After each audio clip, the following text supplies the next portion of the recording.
Selamat malam teman-teman semua, selamat bergabung. Nama budaya, perkenalkan nama saya Rafael Listiano yang akan memandu acara online Dharma Discussion pada hari ini. Bagi teman-teman yang baru pertama kali bergabung, online Dharma Discussion adalah kegiatan sharing rutin yang diadakan oleh Wihara Ekayana Arama dan Wihara Ekayana Serpong. Pada kali ini, kita berkesempatan untuk mendengarkan sharing langsung yang akan dibawakan oleh Bapak Sandi Kartasasmita dengan tema Move On dari Masa Lalu. Next. Sebelum memulai acara, marilah kita bersama-sama mempersiapkan diri untuk membacakan Wandana. Namo Sang Hyang Adi Budaya. Namo Sang Hyang Adi Budaya. Namo Sang Hyang Adi Budaya. Namo Tassa Bhagavato Arahato Sama Sambuddhassa. Namo Tassa Bhagavato Arahato Sama Sambuddhassa. Namo Tassa Bhagavato Arahato Sama Sambuddhassa. Namo Sarve Bodhisattvaya Mahasattvaya. Namo Sarve Bodhisattvaya Mahasattvaya. Namo Sarve Bodhisattvaya Mahasattvaya. Sabesata Bhavatu Sukitata. Semoga semua makhluk hidup berbahagia. Sadu, sadu, sadu. Ya, teman-teman, selama sesi berlangsung, kami mohon untuk mengaktifkan kameranya, dan juga teman-teman akan diberikan kesempatan untuk bertanya ketika sesi sharing telah berakhir. Next. Ya, sekarang saya akan membacakan terlebih dahulu profil singkat dari pembicara kita hari ini. Beliau mengenyam pendidikan psikologi dari Fakultas Psikologi Universitas Tarumanegara dengan gelar S1, Fakultas Psikologi Universitas Indonesia dengan gelar S2. Beliau juga memiliki gelar psikoterapis dalam bidang kekhususan Cognitive Behavior Therapy, Logosintesis, dan NLP. Beliau juga memiliki banyak sekali sertifikat, mulai dari Master Instructor Certified dari Badan Nasional Sertifikasi Profesi, sertifikasi Master dan Trainer Neuro-Linguistic Programming, Trainer CAT AI, Emotion Freedom Technique, Hypnotherapy, Ego State Therapy, Identity Compass Consultant, Behavior Analyst, Master Handwriting Analyst, dan Logosynthesis Practitioner. Next. Beliau juga merupakan founder dari PT Marhosa Utama, yaitu perusahaan yang bergerak di bidang psikologi yang memberikan layanan konseling, psikoterapis, tes kepribadian dan intelijensi, serta penyelenggara seminar atau workshop. Beliau juga memiliki banyak sekali program pengalaman berorganisasi, mulai dari Ketua Alumni Fakultas Psikologi Universitas Tarumanegara, Wakil Dekan Bidang Akademik periode 2010-2014 di Fakultas Psikologi Tarumanegara, anggota pengurus DKI Ikatan Psikolog Klinis Indonesia, anggota pengurus Pusat Asosiasi Psikologi Kesehatan Indonesia, Wakil Ketua 1 Permabudi Provinsi Banten, dan anggota pengurus Asosiasi Profesional Coach Indonesia. Ya, tanpa berlama-lama lagi, mari kita sambut Bapak Sandi Kartasasmita. Terima kasih, Rafael. Ya. Namo Buddhaya. Namo Buddhaya. Senang sekali saya, Sandi Kartasasmita, pada malam hari ini bisa bersama teman-teman semua di online session Dharma ini.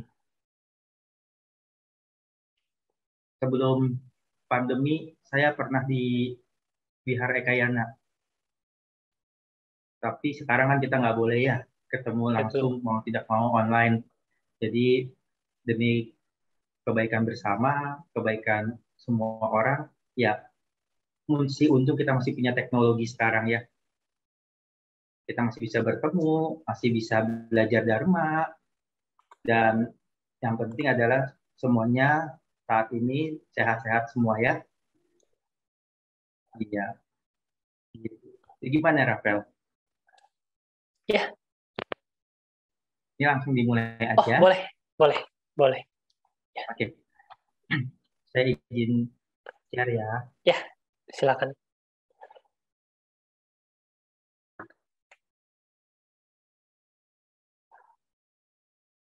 Temanya sangat menarik sekali ya hari ini. Move on dari masa lalu. Iya. Ini terus malam minggu lagi ya bahasnya Waduh, tentang move on. cocok banget ya benar.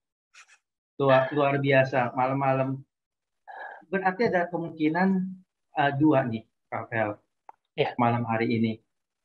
Yang ikut di sini pertama kemungkinan masih jomblo, karena malam minggu nggak ada siapa-siapa yang diajak ketemuan. betul. Yang kedua, maaf ya yang masih jomblo. Yang kedua, kemungkinan yang baru diputusin. Karena PPKM ini pelan-pelan kita menghindar gitu kan. Jaga Pelan-pelan kita jarak. menghindar, pelan-pelan kita mundur, pelan-pelan kita menghilang. Lengkap dah penderitaan. Nah, temanya jadi sangat menarik, kita move on dari masa lalu gitu ya. Kenapa jadi menarik? Karena ya memang kalau kita bicara dalam relasi yang normal, setiap hari bisa ketemu, setiap waktu kita bisa bertatap muka, itu saja punya kemungkinan besar untuk bubar, bisa selesai hubungannya gitu ya. Apalagi online. Kan kita tidak mungkin terus-menerus chat dia, tidak mungkin terus-menerus zoom-zooman sama dia, kan gitu. Banyak faktor yang membuat kita menjadi tidak bisa terus-menerus bersama yang biasanya kita tempelin gitu kan. Tapi saya percaya mungkin di sini sebagian anak-anak, teman-teman di sini bukan bucin-bucin ya. Cinta boleh, senang boleh, tapi kalau bucin itu pilihan, kan gitu. Nah, Setuju. tapi terlepas dari apapun juga, Rafael dan juga teman-teman, kalau kita bicara tentang move on, kita perlu juga berpikir, apa sih move on? Kalau kita bicara move on, tentunya ya namanya juga move berjalan, bergerak maju, kan gitu. Tapi kita bergerak majunya itu bergerak maju dari apa, kan gitu. Ya, kalau kita bicara tentang bergerak maju, otomatis kita berpikir tentang masalah relasi, mau masalah pacaran gitu kan. Alah, parah lu, udah sekian lama nggak bisa move on, udahlah move on. Emang laki cuma dia doang kan banyak, atau memang cewek cuma dia doang kan banyak. Terus yang dibilang gitu, ya lu nggak tahu aja rasanya, coba lu jadi gue, lu bisa ngomong kayak gini kan gitu ya. Serba salah. Maksud kita ngajak temen biar nggak terpuruk, tapi situ sisi si teman lebih senang dalam keterpurukannya ya. Nah, ini yang biasa. Namun yang perlu kita pahami bersama adalah move on ini bukan hanya sekedar relasi loh. Tapi move on ini juga bisa bicara tentang kejadian-kejadian yang pernah kita alami di masa lampau. Dan tentunya mengapa kita susah move on? Biasanya kita terjebak di dalam kondisi masa lalu yang bahagia. Kalau masa lalu kita, misal waktu pacaran kita sering berantem, ini pacar dah ya, karena ini anak muda semua kan di sini, Sebagian besar, ya rumah. ya anak muda kan, oke. Iya, betul. Berarti kan kita bicara paling banyak tuh pacaran dah, gitu ya. Nah, kalau kita punya pacar, kemarin kita waktu pacaran banyak berantem, banyak gak cocoknya, kemana-mana dihalangin, apapun nggak boleh. Begitu kita putus, yes, lepas Bebas. juga dari dia, bebas gitu kan. Bebas, ya. Nggak perlu kita, ya kan nggak perlu kita bilang move on, sudah langsung move dengan cepat. Tapi biasanya kan terlalu banyak kenangan manis, terlalu banyak kenangan indah yang kita alami bersama dia sebelumnya, makanya kita susah move on kan. Lagi jalan, dengar lagu ini, aduh, ini lagu waktu gue bersama dia. Teman-teman semua, ada hal yang menarik. Ada satu kondisi pasien nih ya, nggak bisa move on dari pacarnya cuma gara-gara wangi parfumnya. Jadi kalau dia setiap kali ke mall, ini waktu sebelum pandemi loh ya, waktu ke mall kan suka ada toko-toko parfum tuh, terus ngelewatin, terus kecium bau wangi parfum itu, wah langsung bisa diem di tempat, gak gerak loh dia, terus nangis di mall. Karena apa? Separah itu ya. Karena iya, makanya datang untuk terapi. Karena itu, karena kenangan bersama sang mantan itu luar biasa, termasuk wangi parfumnya. Karena gini, ini kliennya perempuan ya. Karena pada saat dipeluk sama pacarnya kan pasti nempel. Nempel kan aroma parfum yang kecium kan. Dan pada saat dipeluk ada merasakan ketenangan, merasakan kehangatan, merasakan diperhatikan dan seterusnya. Ini yang membuat kenangan-kenangan indah itu muncul. Kenangan-kenangan indah itu yang terbentuk. Sehingga begitu putus, kan dia nggak bisa dipeluk lagi. Dia nggak bisa rasa disayang, diperhatikan. Tapi kenangan-kenangan itu semua ada di otak, di memori. Dan bentuknya macam-macam. Dia kenanya adalah mencium wangi parfum. Jadi begitu jalan ke mall, melewati toko parfum, sebisa mungkin dia menghindari toko parfum. Jadi toko parfum di kiri, dia ke kanan dulu, nyebrang dari ujung, baru gitu. Tapi kalau nggak sadar pas lewat dan kecium wangi parfum itu, udah dia bisa stuck di tempat, terus nangis. Sampai seperti itu. Oke, biasanya kita terjebaknya karena ingatan-ingatan yang indah. Ingatan-ingatan yang indah yang kita nggak bisa lupakan, kita nggak bisa lepaskan. Ya. Jadi akan membuat kita sulit untuk move on. Ingatan masa lalu itu, ingatan-ingatan yang indah. Nah, ingatan itulah yang menghasilkan duka. Gitu. Ya. Ingatan salah tidak? Tidak salah dari sebuah ingatan. Namun, ingatan yang menjebak kita, ingatan yang membuat kita tidak bisa melakukan apapun, itu yang menjadi masalah. Dan kalau kita belajar agama Buddha, kalau kita bicara tentang duka, duka itu kan akar dari penderitaan kita. Ya, dan penderitaan itu muncul karena apa? Karena adanya keinginan kita untuk mendapatkan kembali, memperoleh kembali, ada hasrat untuk tetap bersama dia, gak rela gitu loh. Gak rela kalau dia gak sama kita lagi. Jadi tanpa sadar kita memupuk duka kita sendiri. Namun dalam bidang psikologi juga dikatakan itu bisa jadi comfort zone-nya dia, zona nyamannya dia. Duka itu, penderitaan itu adalah zona nyamannya dia. Karena dalam duka tersebut, dalam penderitaan tersebut, banyak teman-teman yang memperhatikan, banyak teman-teman yang jadinya peduli sama dia, yang sebelumnya tidak. Ini jadi bahaya, karena kita malah gak bergerak maju, kita malah terjebak ke masa lampau. Teman-teman suka bilang, aduh emang perempuan cuma satu, kan banyak. Kalau nggak percaya, coba deh. Di negara-negara tertentu, bahkan diwajibkan oleh pemerintahnya, satu laki-laki menikahi beberapa perempuan. Silakan cari di sana, cantik-cantik lagi ceweknya. Ya kan? Kalau mungkin saya masih muda, seumuran kalian, mungkin saya mikir-mikir perlu juga saya pindah ke negara itu. Manusiawi kan?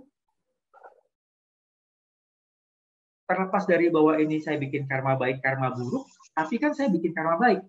Cari enaknya gitu kan. Saya membantu program pemerintah di sana loh. 3, 4, karena memang lebih banyak perempuan daripada laki-lakinya. Kan gitu. Atau sebaliknya, ya, emang laki-laki cuma dia doang. Banyak laki-laki yang lain. Ini juga sama. Ya. Jadi tanpa sadar, kita suka berada di dalam kondisi duka tersebut. Ingatan-ingatan masa lalu. Itu kalau yang punya pacar. Ada juga yang kayak gini. Mungkin teman-teman suka dengar gini. dulu ya, waktu saya menjabat, dulu ya, waktu saya jadi ini, dulu ya, saya jadi itu namanya juga kita terjebak ke dalam duka. Kita menderita karena kita hidup di masa lampau, hidup di masa itu. Oke. Kadang-kadang saya suka ketemu sama teman-teman bertanya gini, Sen, dulu kan lo begini ya, saya ketua alumni itu bukan dari 2014 sampai 2018 sebenarnya. Saya jadi ketua alumni psikologi Untar itu dari 2004 sebenarnya. Wah, Sampai 2018. sudah lama. Iya. Sama. Karena kebetulan saya adalah ketua senat pertama. Jadi ketua BEM pertama di Psikologi Tarumanegara. Jadi itu rentang waktunya cukup panjang jadi saya mahasiswa pertama di Psikologi Tarumanegara tahun 94. Saya masuk, saya ketua BEM pertama sampai tahun 2000, terus saya kuliah S2, saya menghilang dari Tarumanegara kurang lebih 2 tahun. Terus saya masuk lagi jadi dosen, jadi sebagian besar itu kenal semua lah. Suka bilang, waktu dulu tuh gimana, Sen? Gitu. Waktu dulu lu jadi gini ketua gimana? Saya bilang, itu kan waktu dulu ya. Sekarang kan zaman berbeda. Ya silakan tanya yang sekarang. Karena perkembangannya berbeda. Apakah saya nggak pernah berada dalam duka seperti itu? Pernah. Karena punya pengalaman itulah saya pengen berbagi juga ke teman-teman di sini. Udah, lepaskan itu. Oh, kita juga nggak hidup di zaman itu lagi, di saat itu lagi. Waktu saya jadi dulu di tahun 2012-2014 itu presiden Asian Psychological Association. Dulu waktu lu jadi presiden gimana? Ya itu dulu. Sekarang ya tanya presiden yang sekarang. Saya nggak mau ikut campur. Ya kalau masalah pacaran saya nggak terlalu punya banyak pengalaman. Saya cuma 2 kali pacaran. Pacar pertama selesai, pacar kedua 9 tahun pacaran terus nikah sampai sekarang. Jadi nggak terlalu banyak pengalamannya. Tapi memang kita mesti belajar move on. Kita belajar bergerak maju ke depan. Karena kalau enggak kita hanya berada dalam duka tersebut. Dan dalam konsep Buddhism kan kita mengenal adanya 3 pola pikir yang membuat kita menjadi menderita kan, gitu. Nah ini juga perlu kita waspadai. Ingatan-ingatan tersebut dikenal dengan nama nostalgia. Kita terlalu banyak mengenang masa lalu, sampai akhirnya kita lupa kita hidup di zaman sekarang dan kita perlu menata masa depan. Makanya kalau kita di Buddhism, sebelum zamannya mindfulness itu terkenal, mindfulness jadi hype gitu kan, kita punya meditasi loh. Ada meditasi vipassana. Ya. Sudah pernah ikut nggak teman-teman di sini? Meditasi jalan ya, ya. Jadi meditasi di mana kita melepas berbagai macam keterikatan gitu-gitu ya. Zaman pandemi gini mungkin susah, tapi itu bisa. Periode waktunya 6 hari biasanya. Ya kita melepas itu semua. Itu sudah zaman kapan? Udah lama banget ditemukan. Umat Buddha tuh belajar itu. Kita belajar itu, meditasi itu. Sekarang dikenal dengan namanya mindfulness. Bagaimana kita menyadari kondisi kita saat ini tanpa terikat pada masa lampau, tanpa takut akan masa depan. Masa sekarang yang kita alami adalah masa di mana karma-karma kita muncul sekarang. Tapi apa yang kita lakukan sekarang itu juga membuat kita sedang memupuk karma baik atau karma buruk. Benar kan ya? Seperti malam ini kita semua ada di sini ya, kita sedang sama-sama memupuk karma buruk atau karma baik. Tentunya karma baik. Gitu. Karena kita belajar bersama mendengarkan dhamma. Nah, kita juga nggak perlu takut ke akan masa depan. Karena masa depan itu nggak pernah ada yang tahu, nggak pernah ada yang bisa prediksi seperti apa. Tahun lalu di awal tahun Januari semua orang bikin planning, ya kan? Resolusi 2020, bla bla bla bla. Wah, keren semua. Walaupun di Wuhan sudah ada tuh pandemi. Oh, itu di Wuhan jauh, ya. Tiba-tiba jeder masuk. Mulailah kita dari Maret tahun lalu sampai sekarang kita nggak kemana-mana, nggak keluar-keluar. Kebanyakan di rumah. Kita mau marah, kita mau senang, kita mau sedih, nggak bisa. Semua itu pilihan juga deh kita. Ya. Nah, ingatan-ingatan kita pada masa lampau itulah yang menjebak kita, yang dikenal dengan nama nostalgia itu. Saya agak masuk ke psikologi energi ya, ke psikologi, terlalu banyak ke Buddhismnya. Salah satu pendekatan psikologi itu ada yang dikenal dengan namanya psikologi energi. Kenapa saya bawanya psikologi energi? Karena psikologi energi ini nanti dekat sekali dengan Buddhism sebenarnya. Ya. Ini adalah salah satu teknik yang saya pelajari. Ini saya belajar di Swiss, gitu. Nah, dengan pendekatan logosintesis, mereka mengatakan ini mengatakan bahwa hidup kita, tubuh kita itu sehat atau tidak sehat karena energi kita mengalir atau tidak mengalir. Energi di sini bisa jadi apa? Perasaan kita, pikiran kita. Dan kita ketahui bahwa dalam agama Buddha, pikiran kita sekejap, pikiran kita baik atau buruk pun sudah membantu kita membuat karma baik atau karma buruk. Bukan sekedar perilakunya loh. Tapi pikiran, begitu saja kita sudah bikin karma. Gue nggak suka sama lu, Rafael. Udah bikin karma buruk. Suka atau tidak suka. Ya, saya suka diskusi sama teman-teman saya, kalau bisa sama Pandita Romo gitu ya. Yang paling menyebalkan dari agama Buddha adalah kita nggak bisa kabur dari apapun juga. Saya nggak bisa menyalahkan siapapun juga. Karena di konsep agama Buddha, tidak ada konsep menyalahkan siapapun juga terhadap nasib kita. Apapun yang terjadi sampai saat ini, dunia ini kena pandemi, keluarga kita kena, atau kita juga kena, itu adalah bagian dari karma kita. Ya. Nah, di psikologi energi ini, pendekatan ini juga mengatakan bahwa harusnya ini mengalir, nggak stuck, nggak berhenti. Kalau berhenti, ibaratnya gini, kalau air mengalir terus, itu bagus. Tapi apabila air itu agak tersumbat, dan air itu berputar-putar di area sumbatannya, akan terjadi daerah situ, airnya menjadi tidak baik. Bahkan mungkin bisa terjadi pembusukan, mengeluarkan aroma-aroma yang tidak enak. Gitu. Sama, kita juga gitu. Apabila kita terjebak ke dalam masa lampau nostalgia itu dan kita nggak mau move on, hidup kita, energi kita terjebak di masa lampau itu. Kita membuat duka kita sendiri di masa lampau itu, ya.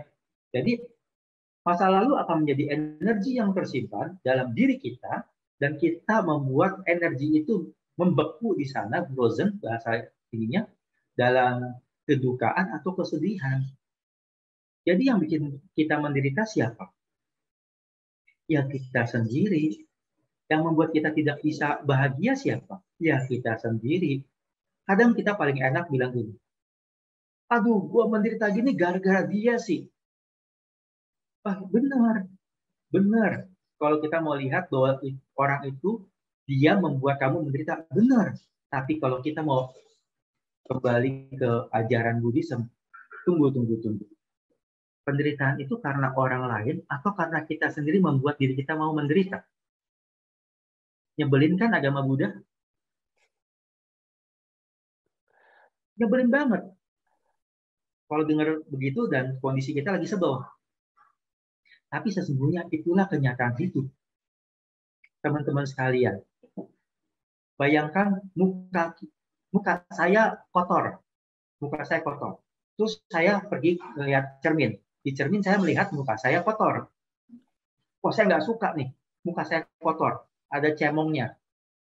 Pertanyaannya, saya bersihkan cerminnya atau saya bersihkan muka saya?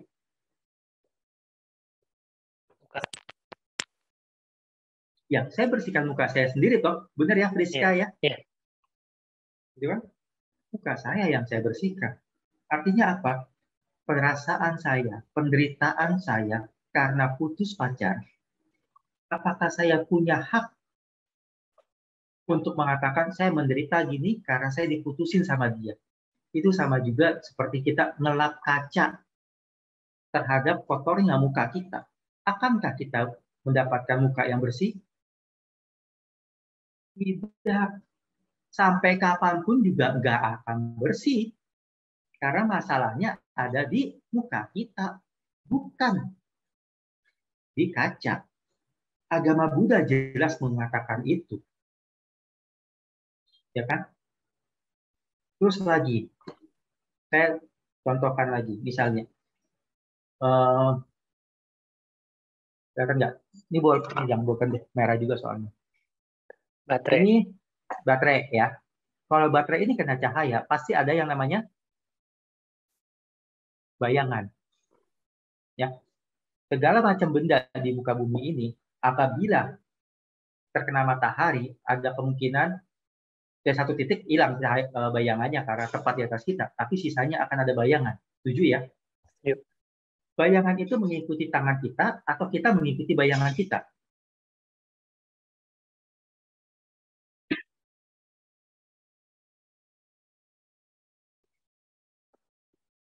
Bayangan mengikuti kita. Bayangan mengikuti kita. Artinya, apa yang terjadi sama kita, tubuh kita bergerak seperti apa, bayangan akan mengikuti kita, benar? Ya. Kalau duka itu tidak mau diselesaikan, yang membuat duka itu tetap ada adalah kita. Karena kita nggak mau bergerak dan membuat bayangan itu tetap seperti kita yang berdiri kaku. Gitu loh. Jadi menarik kan? Energi yang membeku ini menghasilkan bonding terhadap duka tersebut. Karena apa? Tadi, karena adanya hasrat, adanya harapan, dan adanya kecenderungan individu kita untuk bersikap pasif untuk menghadapi masa depan. Hasrat untuk apa? Hasrat untuk tetap memiliki. Hasrat tetap untuk punya. Harapan terus bersama dia. Wah, dulu kan kita sudah berjanji setia sekata, sehidup semati. Belum mati, gue tetap hidup. Ujungnya nanti gitu. Itu yang membuat penderitaan muncul karena adanya hasrat, Pak, adanya keinginan. Tunggu, tapi Pak, boleh nggak kita nggak punya keinginan atau harus punya keinginan? Keinginan itu wajar. Keinginan itu perlu ada. Kalau nggak ada keinginan, gimana manusia bisa hidup? Tapi bagaimana kita mengontrol keinginan tersebut? Bagaimana kita mengatur keinginan tersebut? Bagaimana kita mengatur hasrat tersebut? Itu yang membedakan kita sebagai manusia dengan makhluk hidup lainnya di muka bumi ini. Gitu. Apalagi yang sudah belajar Dharma.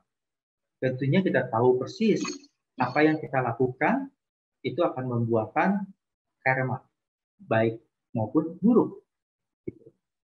Kita juga punya ketakutan akhirnya menghadapi masa depan. Kenapa? Hati-hati. Jangan-jangan dia mengatakan nggak bisa move on karena sebenarnya takut untuk memulai hal yang baru lagi. Karena kalau mulai hal yang baru lagi, jangan-jangan nanti ketemu lagi hal yang serupa. Gimana dong? Sakitnya 2 kali. Sakit lagi mau, enggak deh, mendingan saya nggak mau sakit lagi, saya berdiam saja di sakit yang lama. Gitu. Lalu gimana cara menyelesaikannya? Ya, caranya adalah kita alirkan kembali energi kita yang membeku di fase itu. Agar apa? Agar kita bisa maju. Hasrat tersebut, harapan tersebut, itu yang perlu kita ubah. Kita rubah. Dengan cara gimana? Dengan cara pola pikir kita. Kita semua sama-sama belajar Dharma. ajaran agama Buddha sedemikian agung dan dahsyatnya, gitu ya. Bahwa pikiran kita inilah, perasaan kita inilah, walaupun sekejap, walaupun sebentar, itu menghasilkan karma lagi, baik maupun buruk. Jadi itu kira-kira untuk mengalirkan kembali atau membuat kita nggak terjebak di masa lampau itu. Jadi we are what we think. Kita adalah apa yang kita pikirkan, apa yang kita rasakan. Itu akan jadi kita. Itu akan jadi karma kita. Apakah kita mau terus di masa lampau, kita hidup di penderitaan itu, atau terus bergerak, gitu kan? Dan pikiran-pikiran itulah yang membuat kita membuat dunia ini ada, kehidupan kita ada, gitu. Nah, ini yang perlu kita pahami bersama, teman-teman. Materi dari saya itu saja dulu, nanti sisanya kita diskusi aja, karena lebih asik kalau diskusi sama anak-anak muda, ya. Ya. Oke. Oke. Thank you, Terima kasih sis. semuanya. Thank you juga, Romo. Mungkin dari teman-teman bisa langsung nanya nih, bisa mungkin mau langsung unmute atau bisa langsung tulis pertanyaannya di kolom chat. Boleh? Udah ada yang mau nanya belum? Dari Ko Jeffrey mungkin ya? Ada pertanyaan? Langsung Itu aja. ada pertanyaan dari Debbie. Mungkin Ada. Iya, udah masuk di chat. Oke, sebentar. Oke, Debbie-nya ada. Nah, iya. Sepertinya ada, Romo, tadi. Saya lihat.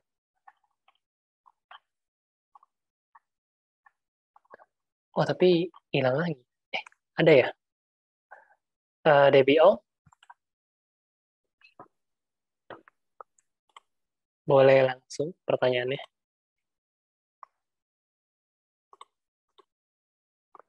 Debbie? Oh, oke. Ada kendala di teknis ya, Dep, ya? Oh. Oke, saya bacakan saja, Romo. Jadi pertanyaannya, nama budaya, saya mau nanya, bagaimana dengan mencintai diri sendiri untuk bisa menerima kenyataan di masa lampau yang buat kita tidak bisa move on? Bagaimana mencintai diri sendiri untuk bisa menerima kenyataan di masa lampau yang buat kita tidak bisa move on?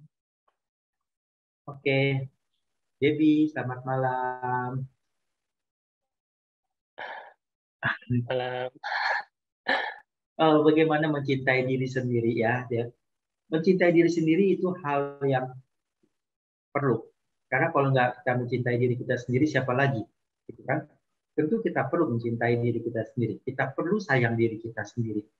Namun, yang perlu kita perhatikan adalah, saya mau mencintai diri saya mau sayang diri saya sendiri, buat apa ya? Apakah hanya untuk diri saya, atau nanti ujungnya untuk membuat kebahagiaan buat semua makhluk hidup? Itu kan jadi beda. Kalau saya mau sayang diri saya sendiri, hanya untuk diri saya, jatuhnya nanti kita akan menjadi orang yang egois. Saat kita menjadi orang yang egois, kita hanya mementingkan diri sendiri dan terjebak kepada masa lampau itu, Deb. Mencintai diri sendiri tidak salah. Kita perlu mencintai diri kita sendiri. Namun, pada saat kita belajar mencintai diri kita sendiri, kita juga belajar mencintai banyak orang. Kita belajar mencintai semua makhluk yang ada di muka bumi ini. Dengan demikian, kita tidak terjebak ke dalam egoisme. Hanya memikirkan diri kita sendiri. Lalu bagaimana dengan masa lampaunya itu kan? Biasanya gini, yang membuat kita terjebak di masa lampau itu, atau nostalgia itu, ini konsepnya nostalgia ya, atau trauma nih. Ini dua konsep yang berbeda. Lebih ke takut sih.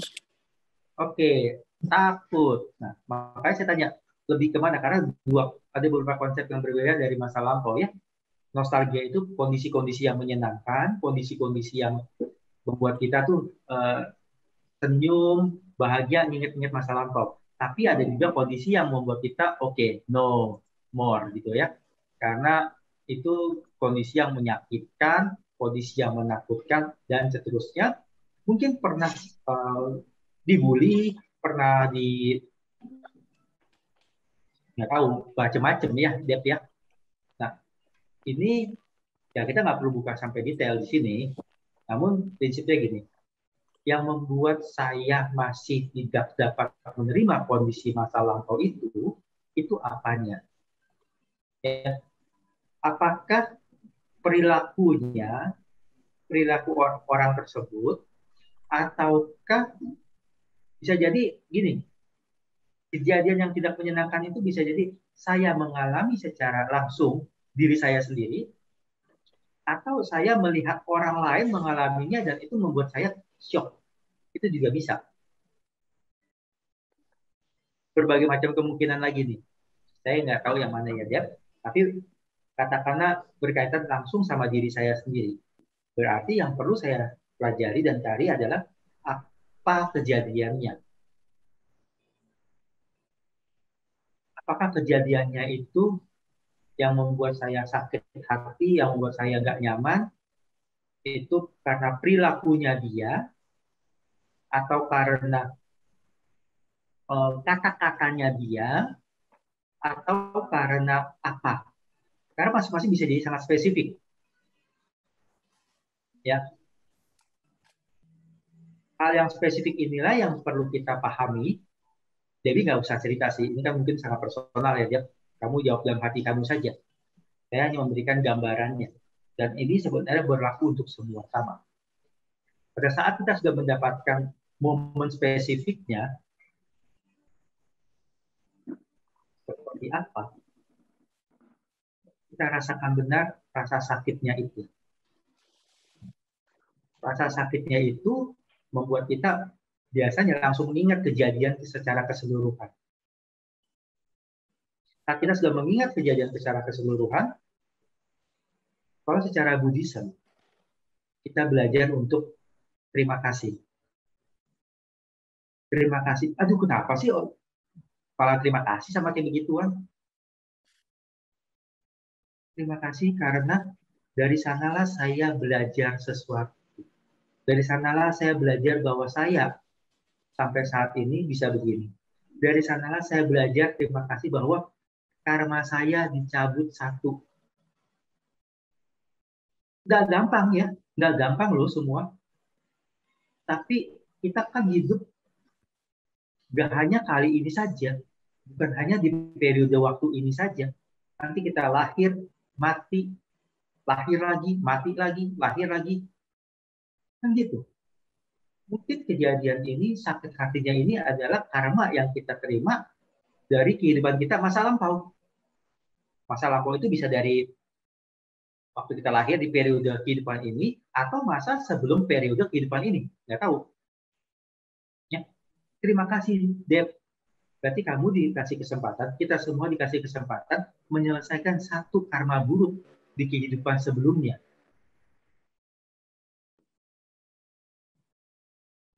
Oke. Saat kita bisa menerima itu, dan kita berterima kasih sama yang membuat kita menderita itu, rasanya beda.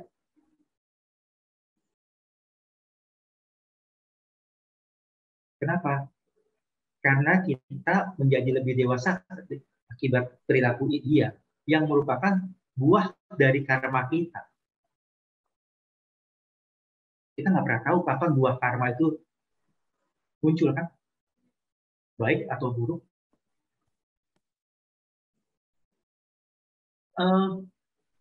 Sebagai terapis, saya pernah membawa klien saya kembali ke periode 3 hari dalam kandungan yang ada di periode kehidupan saat ini ya. Itu periode paling jauh yang pernah saya bawa. Kalau di periode kehidupan sebelumnya, itu pernah saya membawa klien saya ke abad ke-13, ke abad 6, abad-abad sebelum Masehi, itu pernah. Kehidupan dia sebelumnya seperti apa.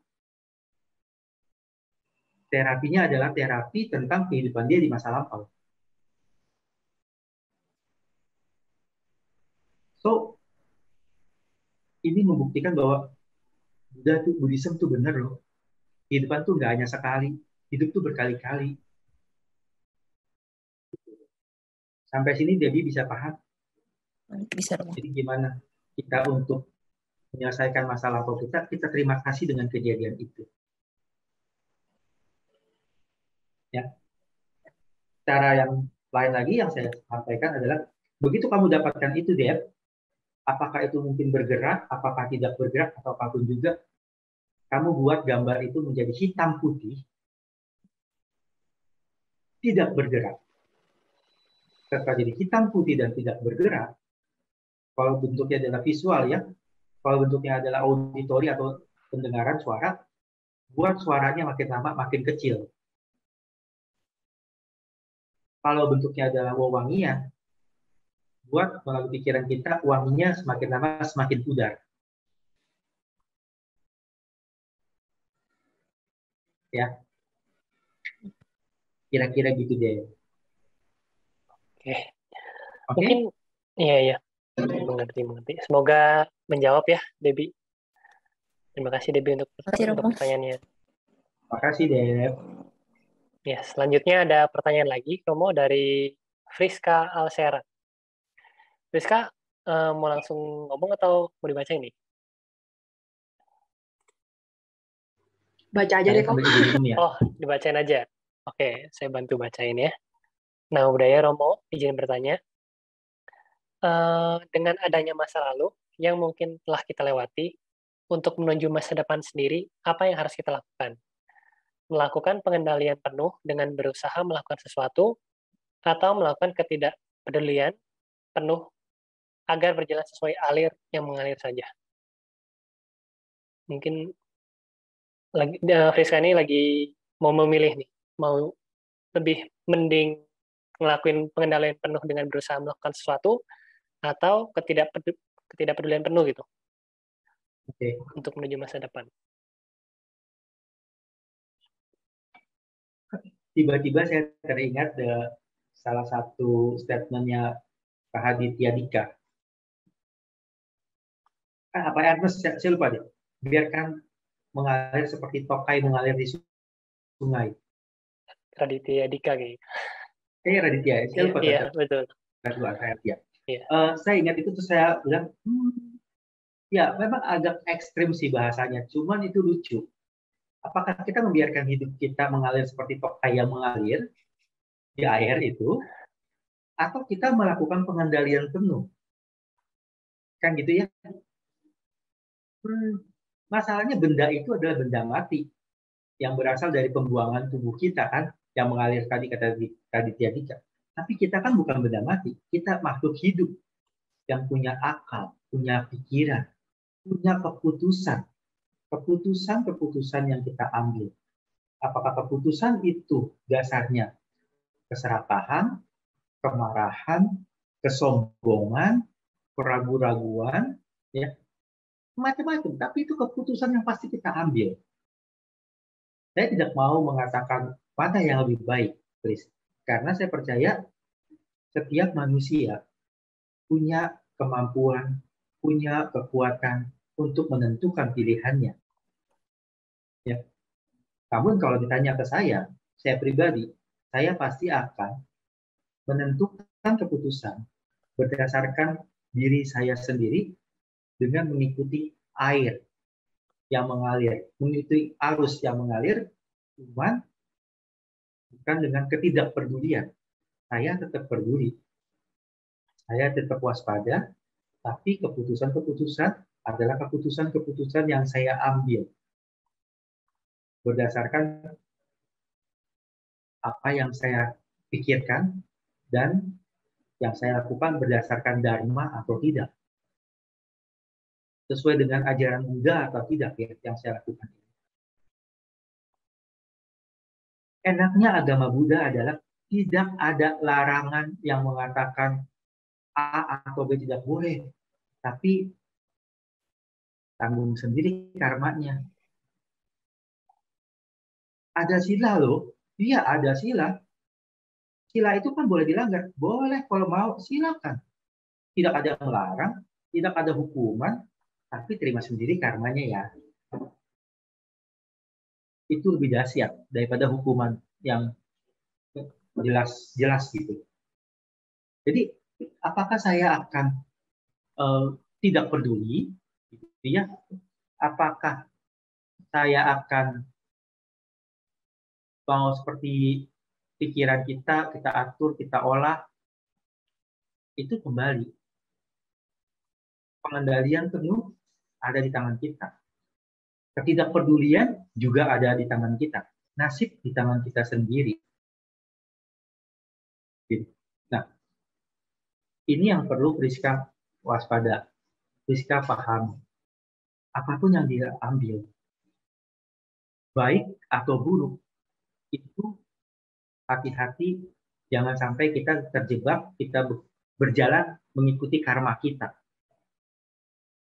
Mau marah-marah aja, mau seneng-seneng aja. Itu dorongan hawa nafsu kita. Karma kita sudah membuat kita mengikuti jalur itu. Waspada. Itu ya, Pris ya. Oke, thank you Romo buat jawabannya. Semoga menjawab ya. Terima kasih Romo. Terima kasih juga Kak Rafael. Kita lanjut ke pertanyaan berikutnya dari saudari Rita. Namo Buddhaya Romo. Saya mau meminta saran. Bagaimana cara menghadapi dan menyikapi orang yang suka membawa masa lalu yang kurang mengenakan ke masa sekarang? Karena seringnya saya merasa tersinggung dan tidak nyaman terhadap perkataannya. Terima kasih Romo. Oke. Tadi siapa namanya? Rita. Rita. Rita. R-I-T-A. Rita. Oh, Rita. Iya, betul. Oke. Oke, Namo Buddhaya Rita. Soalnya kalau saya kan ngerti Galaxy A50. Iya. Oke, Rita. Ada satu cerita yang menarik, Rita. Jadi, pada satu waktu, ada seseorang yang membawa bola api yang begitu panas. Bola api itu diberikan kepada Sang Buddha. Ya. Lalu, apakah Sang Buddha terima atau tidak? Sang Buddha tidak mau menerima. Yang kepanasan siapa? Orang yang ngasih. Orang yang membawa bola api tersebut kan sama. Dalam kondisi ini, teman kamu, orang-orang itu membawa kenangan-kenangan buruk, ya, yang masa lampau, yang masa dulu, misalnya mungkin kamu sama dia dulu diungkit-ungkit lah ya, mungkin bahasanya diungkit-ungkit terus. Nyebelin banget sih ini orang ngungkit-ungkit begituan, kagak ada kerjaan lain apa? Saya ngungkit-ungkit kayak begituan, nyebelin. Waktu orang itu mengungkit-ungkit, sebenarnya sama dengan saat dia membawa bola panas api itu. Pertanyaannya adalah, apakah Rita mau menerima bola api itu atau tidak mau menerima bola api itu?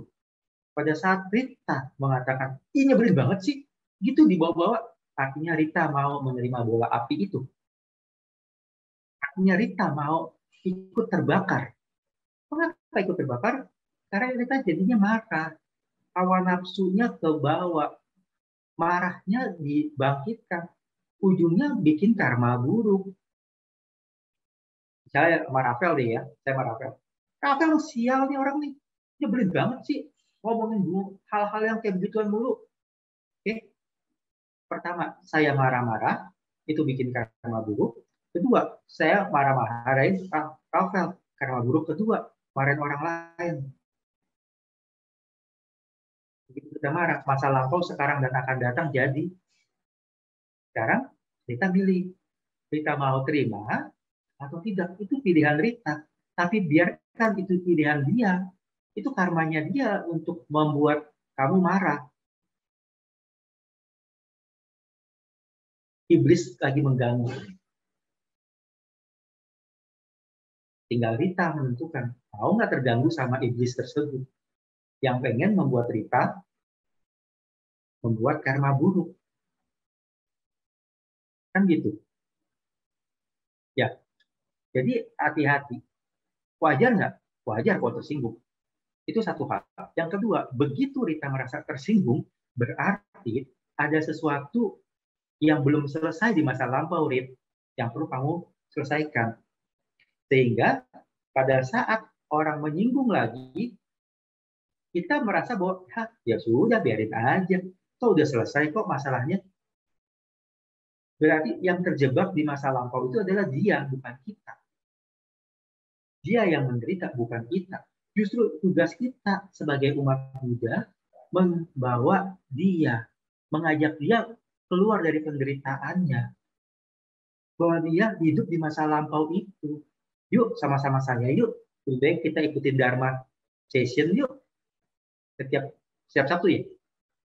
Ya, betul. Setiap Sabtu. Ya. Setiap Sabtu dengerin Dharma session yuk. Daripada begini, kamu menderita terus, tuh saya juga nggak apa-apa, kamu ngomong juga nggak apa-apa, silakan. Bukan karena tidak peduli, tapi saya sudah bisa menerima diri saya yang dulu. Sekarang ya sekarang. Jadi kita ajak dia ke Dharma session, biar dia rombak karma buruknya jadi karma baik. Setuju, Rit? Iya, Romo. Terima kasih, Romo. Oh, Sama-sama. oke. Semoga menjawab ya jawaban atas pertanyaan tadi. Lanjut kita ke pertanyaan dari saudari Noviantigo. Selamat malam, Namo Buddhaya, Romo. Bagaimana kita membedakan rasa takut dengan trauma?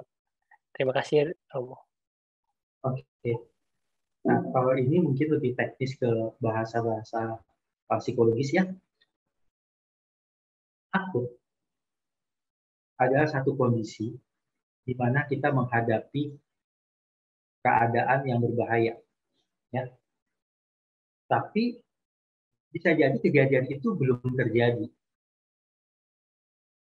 Bisa jadi itu baru di depan, tapi belum. Kalau trauma adalah satu kondisi di mana kita pernah mengalami baik secara langsung maupun tidak langsung yang berkaitan dengan kehilangan nyawa. Itu trauma.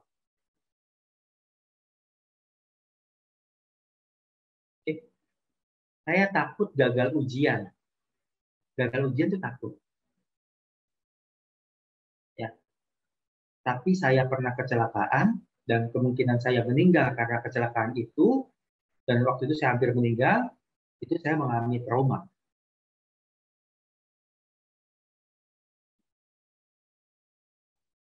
Kita mesti bedakan itu. Trauma adalah satu kondisi baik yang kita alami sendiri maupun tidak yang membuat kemungkinan kita akan kehilangan nyawa kita. Itu trauma.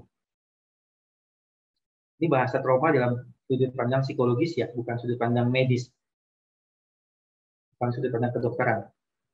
Misalnya gini, ada satu waktu di mana kejadian jatuhnya pesawat terbang. Semua penumpang meninggal. Kita nonton berita itu. Karena nonton berita itu, kita jadi punya pemikiran bahwa saya apabila naik pesawat terbang, dengan merek yang sama, saya juga akan meninggal karena kecelakaan. Sehingga saya tidak mau naik pesawat itu. Itu ada kondisi trauma di situ. Kalau takut beda. Ya, saya takut untuk melakukannya, tapi nggak ada unsur yang berkaitan dengan nyawa di sana.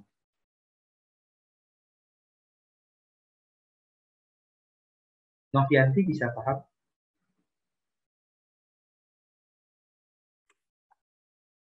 Halo? Kalau secara Buddhism, kenapa bisa terjebak ke dalam hal tersebut? Karena kita berada dalam kesesatan pandangan. Pandangan kita yang sesat. Ada kehidupan kita sendiri. Bahwa tanpa sadar, kita jadi tidak percaya bahwa karma itu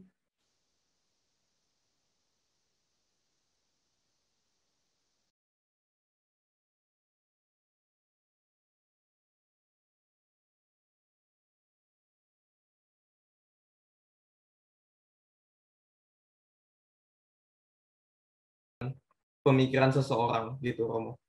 Karena biasanya kan mungkin dia susah move on mungkin karena pemikirannya terlalu kanak-kanakan, jadi terlalu ke bawah-bawah emosi atau gimana. Tapi beda dengan mungkin kayak Romo tadi sampaikan, kalau Romo sebelumnya pernah jadi ini, tapi lebih melihat yang ke sekarang ini, yang terjadi sekarang ini. Berarti itu kan ada kepemikiran yang lebih matang gitu. Iya. Ya gitu, Romo. Kira-kira gimana ya, Romo, untuk kita tahu nih kepemikiran kita ini maksudnya masih keanak-anakan kah atau sudah matang, Romo? Begitu, Romo. Ya. Terima kasih, Jeffrey. Pertanyaannya sangat menarik. Apakah ada pengaruhnya? Ya, ada pengaruhnya tentu. Bagaimana kita berpikir yang lebih dewasa, lebih komprehensif, lebih matang, gitu ya. Namun yang perlu dipahami adalah kalau bicara tentang pola pikir dewasa, umur berapa? Ada yang umurnya sudah 60 tahun tetap aja kayak anak-anak pikirnya, kan gitu ya. Ada yang mungkin seumur kamu, Jeff, atau Rafael, pikirannya sudah lebih dewasa karena bisa move on dan seterusnya. Jadi ada faktor lain yang mempengaruhi. Benar, pikiran itu mempengaruhi, tapi ada faktor lain yang juga membuat pikiran itu jadi muncul atau tidak. Salah satunya, kalau kita bicara tentang agama Buddha, itu karena dasar sifat kita. Dasar sifat kita itu dasar sifatnya apa? Kalau kita nggak bisa move on sama mantan, ini karena apa? Marah bencinya yang kuat, atau karena apa? Ini adalah karakter sifat kita. Maka itu kita perlu rombak, kita perlu perbaiki sifat kita. Dengan cara gimana? Dengan cara perbanyak dharma. Belajar. Banyak baca doa. Meditasi, ya. Di situ kita belajar, oke, ini yang membuat saya menderita. Ini yang membuat saya menjadi tidak bisa maju, tidak bisa move on. Akhirnya saya terjebak di masa lampau itu. Pada saat kita belajar untuk patahkan, robah ini semua, pikiran kita pun menjadi lebih dewasa. Ya. Saya tidak mengatakan saya dengan mudahnya bisa begitu. Kebayang dong, dari 2004 sampai 2014 saya jadi ketua alumni, gitu ya. Terus pada saat diganti, itu pun karena hal tertentu akhirnya kita harus ganti. Orang-orang suka tanya segala macam, ada nggak perasaan-perasaan, aduh kenapa sih lagu itu sampai harus diganti, gitu kan? Wajar, cuman kalau saya nggak mau rombak sifat saya yang maunya menang, saya punya sifat kesombongan, gitu kan? Nggak mau ini saya selesaikan sampai kapan? Lebih baik kesombongan saya alihkan untuk hal yang positif, bukan hal-hal yang seperti itu. Kalau saya nggak terima dan nggak ada penggantian pola pimpinan, sampai kapan? Nggak akan muncul generasi-generasi pengganti saya, ya kan?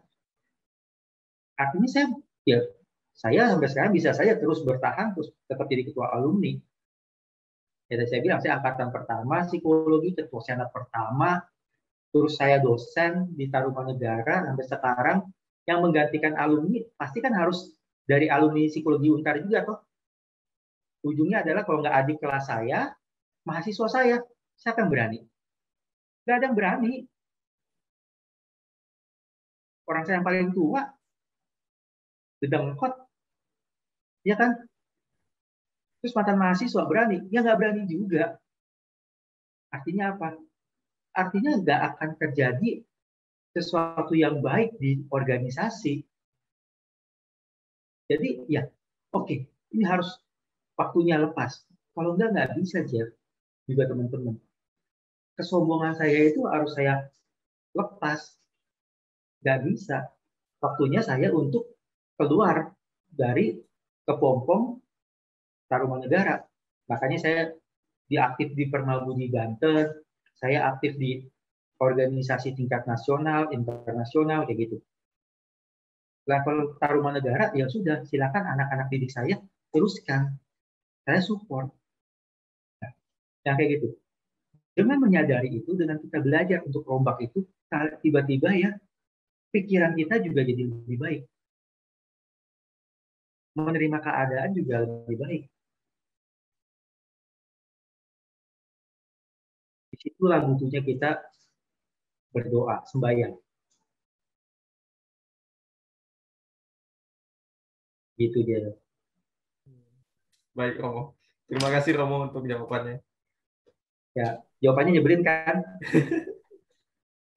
Intinya harus berdoa terus ya hadapin ya, Romo ya.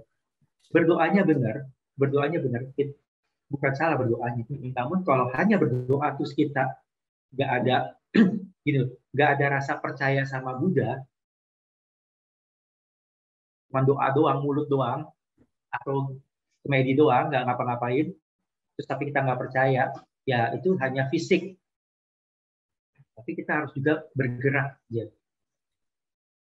Setiap kali ada momen, kayak misal tadi disinggung gitu kan, oh ya, oke, saya tahan. Ya, ini bagian dari karma yang sedang saya terima. Bisa nggak saya terima ini? Saya lawan ini. Saya lawan keinginan saya untuk marah. Saya lawan keinginan saya untuk sombong. Nggak gampang. Tapi itu akan bisa karena ada doa. Baik, Romo. Terima kasih, Romo, atas jawabannya. Sama-sama. Thank you. Pertanyaannya dari Ko Jeffrey. Kita lanjut lagi ke pertanyaan berikutnya dari saudari Karen Atalia. Selamat malam, Romo. Nama budaya, izin bertanya, bagaimana cara berpikir yang paling baik untuk memaafkan diri sendiri dan bagaimana metode yang paling efektif untuk mempercepat proses move on-nya? Terima kasih, Romo. Cara berpikir yang paling baik untuk memaafkan diri sendiri. Pertama, apa yang salah sama diri saya sehingga saya harus memaafkan?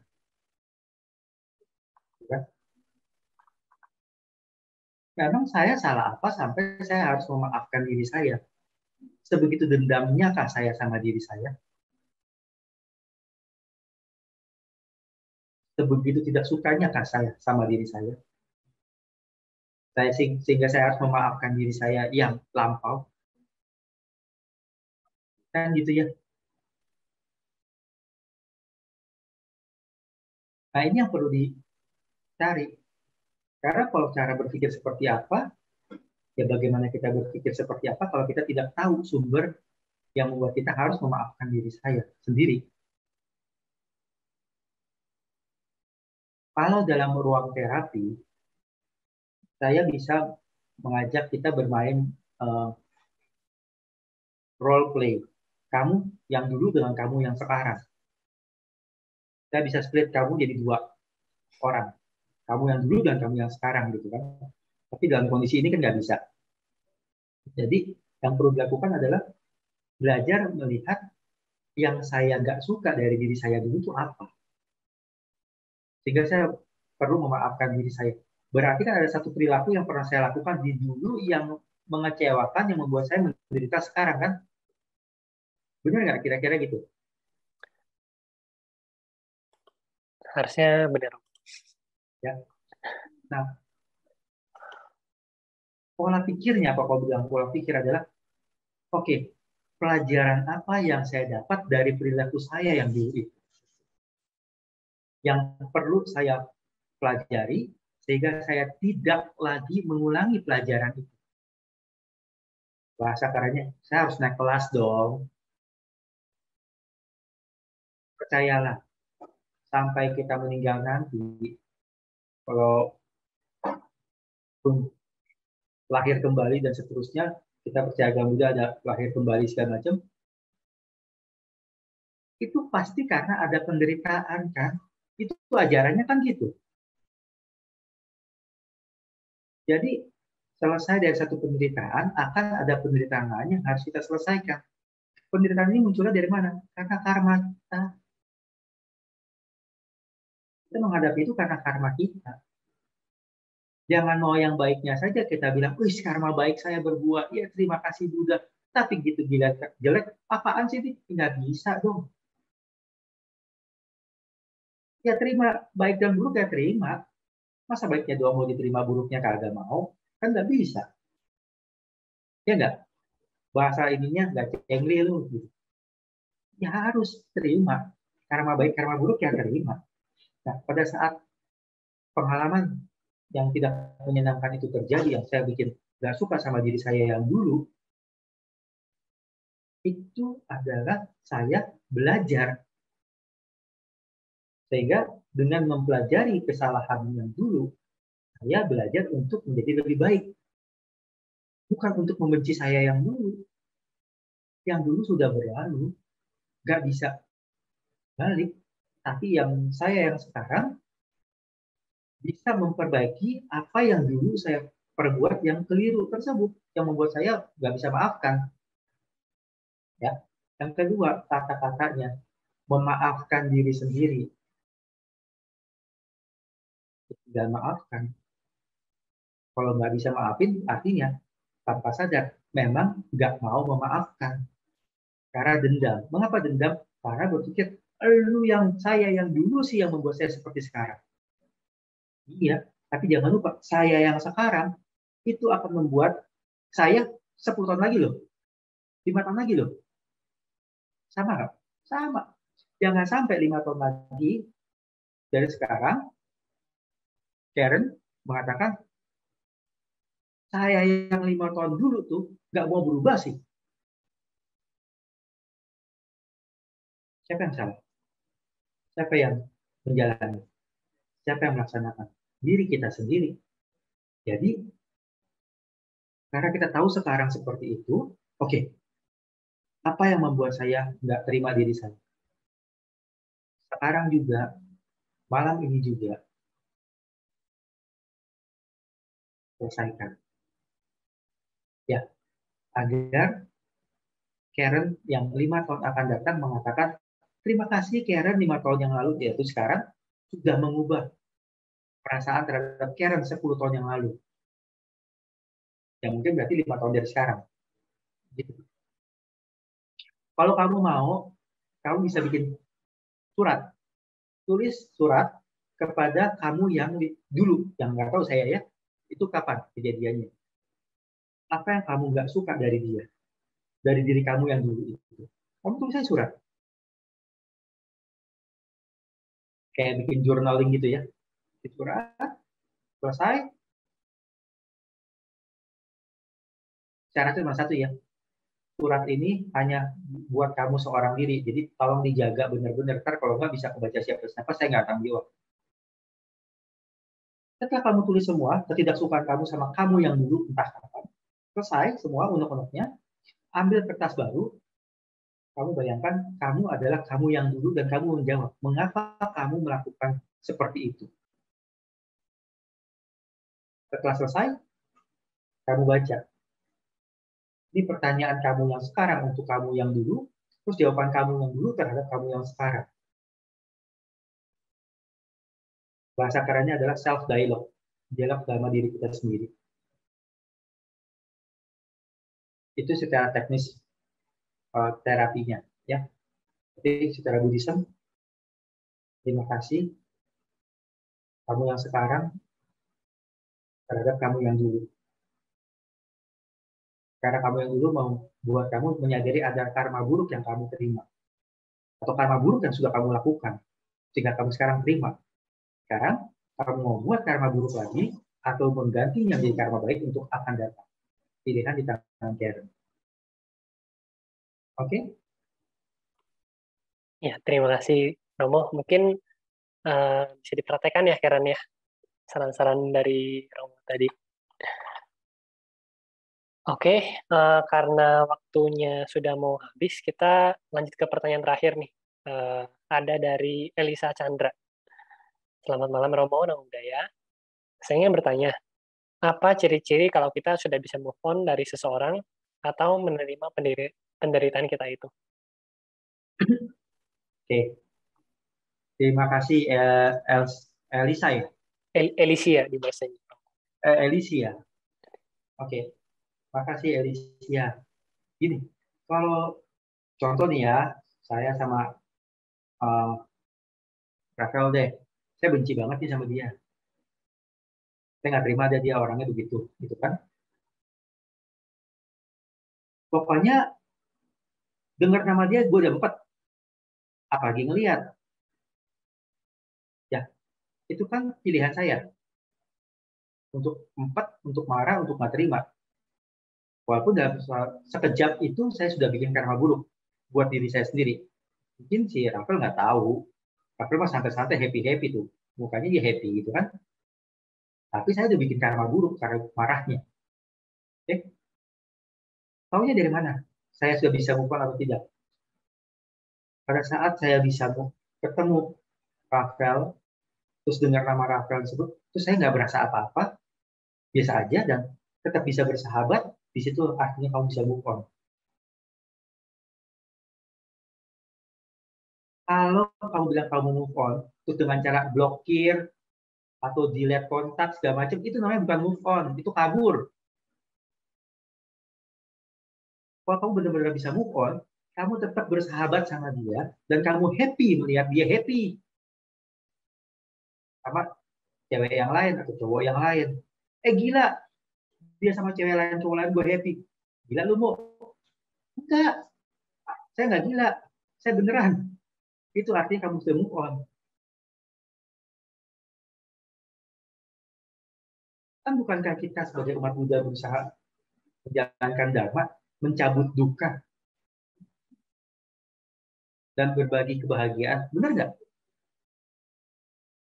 Nah, kalau teman kita itu, dulu pasangan kita, sekarang teman kita dong.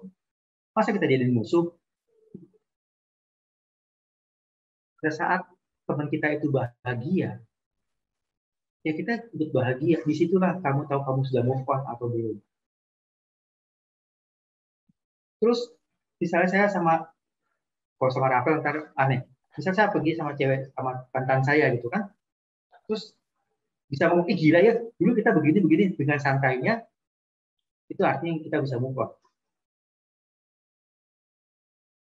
Ya. Tapi walaupun hati-hati, ada keteledoran sedikit, cinta lama bersemi kembali, pada saat kamu sudah menikah dan dia sudah menikah, itu perselingkuhan bisa terjadi. Hati-hati. Itu bukan masalah karma, itu namanya niat. Ya. Jadi saat kita sudah ya udah santai aja, terus kerja bareng bisa, diskusi bareng tanpa baper. Lu kayak nggak ngerti gue ya. Iya, gue nggak ngerti lu yang sekarang. Gue kan ngertinya lu yang dulu. Mana gue nggak tahu sih lu yang sekarang seperti apa ya. Lu. Kok gitu ya sih sekarang sama gue? Nggak ngerti banget. Dulu pada ngerti banget. Ya kan dulu. Sekarang kan kamu sudah berubah. Dia juga berubah. Kita nggak tahu. Apalagi selama pandemi setahun ini, ya kita semua berubah loh. Nggak ada yang tahu. Karena gitu teman-teman, ya perubahan lu banyak ya. Perubahan pertama yang paling terasa adalah berat badan. Itu pertama banget. Fisik kelihatan banget dah berubah. Belum sifat. Ya kan? Belum gaya, macam-macam. Nah, itulah kalau kamu mau tahu. Ya, kamu sudah bisa move on atau tidak. Lalu apakah kita sudah bisa menerima penderitaan itu atau tidak? Ya kamu lihat kembali. Atau ingat kembali momen penderitaan itu. Apa rasanya? Masih sakit? Atau biasa? Kalau masih sakit berarti belum beres. Kalau udah biasa, selesai. Ibaratnya gini, kalau saya berjalan, lalu satu waktu saya duduk di sebuah bangku. Bangku itu adalah bangku penderitaan ya misalnya. Setelah itu saya jalan, bangkunya tetap ada. Bangkunya nggak akan hilang. Tapi pada saat saya melihat bangku itu, perasaan saya masih marah, berarti sayanya yang bermasalah, bukan bangkunya. Tapi pada saat saya melihat bangku itu, terus saya bilang, iya ya, bangku itu dulu membuat saya belajar banyak hal ya. Terima kasih ya bangku, karena saya pernah duduk di sana. itu artinya kamu sudah move on. Ya, jadi sekarang semuanya yang baru putus pacar, jangan di-delete kontak, jangan dialpon, jangan. Tetap temenan seperti biasa, sambil uji coba, udah move on atau belum. Lihatin aja, jadi sudah sama siapa ya? Masih sakit, berarti belum selesai. Udah lama datar, oh ya udah bagus. Karena kita jangan mutus tali persahabatan. Dimanapun juga, saya pernah jadi pacarnya kamu pernah jadi pacar saya. Pernah ada sebab jodoh masa lampau. Cuma sebab jodoh masa lampaunya nggak lama-lama, cuma sebentar. Tapi sebab jodoh ini jadi bibit baru untuk kehidupan kita ke depan. Kita nggak pernah tahu kan? Ya kalau sudah nonton drakor atau drama Cina kan, tiba-tiba mantan pacar ketemu berapa puluh tahun lagi jadi bos atau apa kan, nyesek loh. Mau kabur nggak bisa, nggak kabur butuh, gimana nih? Percaya deh, itu banyak dialami di teman-teman saya juga kok. Di usia segini, usia kalian 20-an segala macam, bodoh amat, gue nggak mau tahu, katanya nanti. Iya memang enak ngomongnya. Begitu umur 40 ketemu sama teman yang begitu, dan lagi butuh, pusing kepala loh. Ya El, itu dan juga teman-teman yang lain. Gak usah dia kontak, tetap bersahabat, tetap berteman. Di situ kamu bisa lihat, sudah move on atau belum. Baik, Romo. Terima kasih, Romo. Sama-sama. Oke, izinkan saya buat ngerangkum sharing kita hari ini mungkin ya. Kalau yang dari saya dapat sih, apapun itu kejadian di masa lalu, baik itu bahagia atau sebuah penderitaan bagi kita, coba kita sadari dulu awalnya. Lalu kita terima, lalu kita usahakan untuk selesaikan, lalu kita lepaskan. Jadi sadari, terima, lepaskan. Mungkin itu kesimpulan dari saya.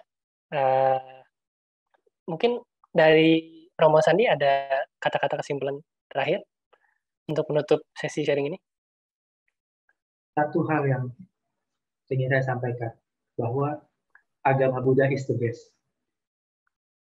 Karena percayalah, saya belajar psikologi, saya belajar melakukan terapi, dan termasuk terapi yang past life, gitu ya. Itu semua sejalan dengan prinsip-prinsip Buddhism. Itu membuktikan bahwa agama Buddha, doktrin ajaran kita, itu sejalan dengan sains, nggak bertolak belakang. Nggak perlu dicocok-cocokologi, nggak perlu. Memang begitulah konsep ajarannya. Dan sains pun demikian. Oke, terima kasih semuanya. Selamat malam. Ya, malam Romo. Terima kasih. Selanjutnya, teman-teman, ayo kita foto bareng dulu nih sebelum kita mengakhiri sesi. Teman-teman bisa buka kameranya terlebih dahulu semuanya. Lalu nanti untuk sesi dokumentasi ini akan dibantu oleh saudari Friska. Silakan Friska. Oke, teman-teman boleh mohon untuk mengaktifkan kamera videonya sebentar. Siapkan pose terbaik kalian. Baik, akan saya pandu. Saya hitung. 1, 2, 3. Oke, untuk slide selanjutnya. 1, 2, 3. Oke, terima kasih teman-teman. Ya, terima kasih Friska. Kita lanjut untuk selanjutnya. Panitia boleh share screen slide. Kita akan melakukan pelimpahan jasa. Jadi jangan live dulu ya, teman-teman.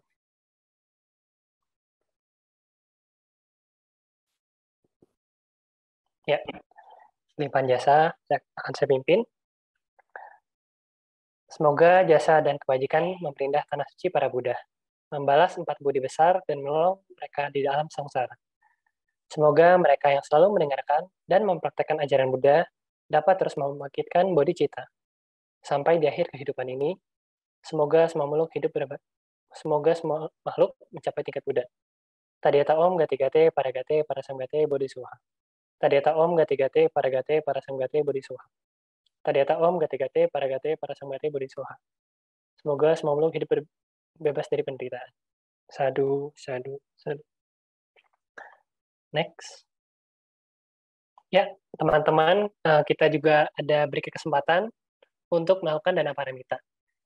Bagi yang ingin menyisihkan sedikit untuk dana paramita, bisa disalurkan melalui transfer ke rekening BCA, ataupun bisa scan kode QRIS yang ada di layar menggunakan aplikasi pembayaran seperti OVO, GoPay, ShopeePay, dan lainnya.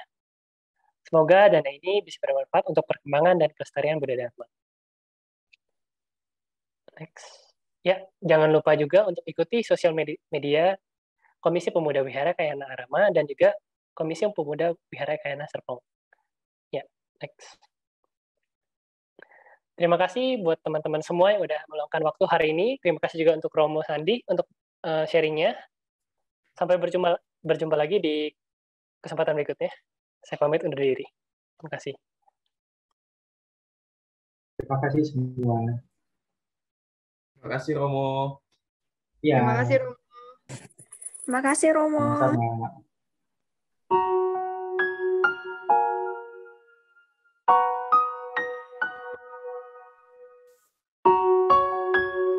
Saya izin ya. Iya Romo, silakan. Terima kasih Romo. Ya.